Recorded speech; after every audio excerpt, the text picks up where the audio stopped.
Voin hi ni som pali October sang ni som ni pakhat ania neng hi bukin ruak ani he ala hian vok kan da thina se fa wangin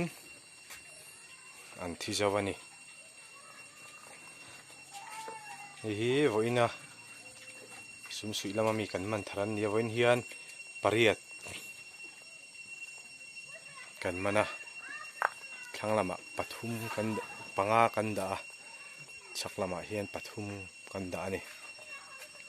tian hei vokin ruak vok man thar po ni la vok da na tur lir mai ni ya hian vok han om le sela chaw han pe se han hap bor sela chaw peila cha kom khop mai tian ain ruak ani ya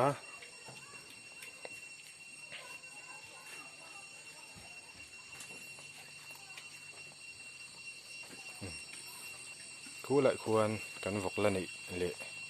ala dam te le voina kan man thar kan da ta hian panga a in hi ka pin dan sakatu kina panga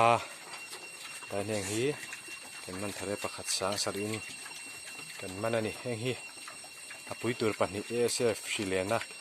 ram hnoi kan tlan lu pui hemi pali hi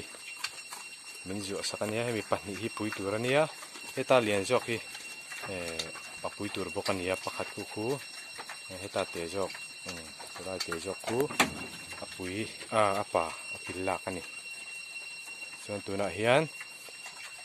voina kan man thar te an chuan vok hi som le pahnih kan nei ve le ni to ni chu